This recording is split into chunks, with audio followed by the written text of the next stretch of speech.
The Niger Delta isn't a ticking ecological time bomb. The bomb has already exploded.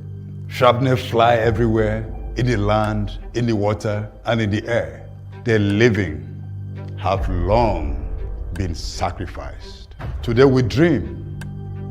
We dream of a delta teeming with fish and diverse seafoods. We dream of a delta with sparkling, clean creeks, streams, rivers, and the sea. We dream of creeks that mirrored and echoed our joy. We dream of mangroves whose stately roots held our ground and brought us fish.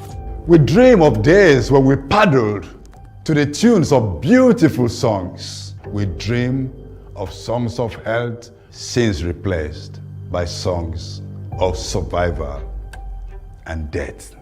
60 years ago, when oil was found in commercial quantities, there was joy and plenty of dreams sold on tales of shiny homes, hospitals, and schools, regaled with tales of the banishment of hunger and sundry value additions to our bustling harvest.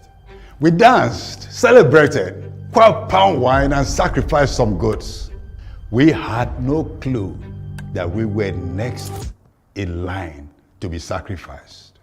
The footprint of oil had already been stamped on these shores, but that oil fight was over palm oil. With palm slap jaws and foreign merchants and mercenaries burnt down Akasa way back in 1895, as frontmen refused the middlemen and exploited the market with no sense of responsibility or accountability.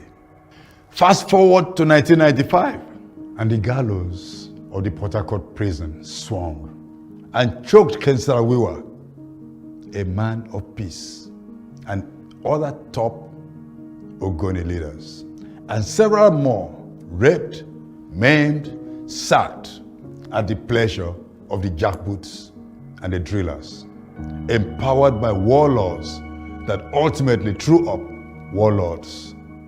The prophet decried the ecological assault on his community. He foresaw the days when the polluters would be in the dock, and the docks have since come calling. You cannot hide oil spills by turning the soil or burning our forests and creeks.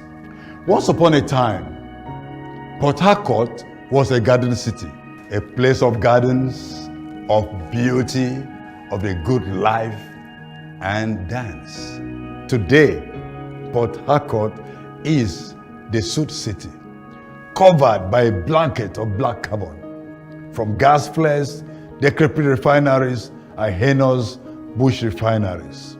Before COVID-19, social distancing banished handshakes. Who could dare shake hands coated by soot? Throats choked, lungs filled, you could hardly whisper a salutation. The soot knows no geographic limits, while the mafia stoke their deadly fires and the security forces jointly smash and light their own fires, annihilating our swamps and creeks and streams. The soot suits no one. Chicks choke, adults suffocate, babies are born ahead of time. Many die ahead of their time because some people think of cash and nothing about the people or the land. Because some folks care nothing of the fact that we all share the same toxic air. Sad, isn't it, that the Niger Delta, once one of the cleanest places on planet Earth, has become one of the most polluted places on Earth. Gas flares, oil spills, well blowouts, flaming production platforms and ships, rotten pipelines, as irresponsible polluters and their collaborators point oily fingers at the victims. While oil is siphoned in ocean-going vessels, they blame villagers who skim crude from the surface of the creek as medicine for convulsions. Welcome to the Niger Delta, where thanks for the exploitation of fossil fuels and crass neglect, funerals are now routine festivals as children become elders because pollution has stolen their parents. But dreams don't die when we dream awake.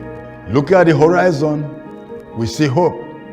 We see a once beaten people liberated, standing for self-determination. Breaking the claws of oppression, we see the linking of hands and the stomping of feet to the rhythms of hope.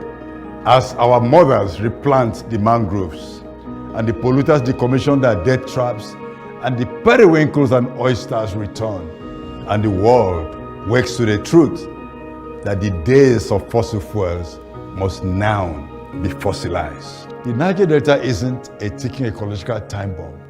The bomb has already exploded. But we are here, the harms inflicted, repaired by a people determined to live on the land, in the water, and on the air. We are the living, long committed to telling a story of resilience and self-determination. Morning comes after oil.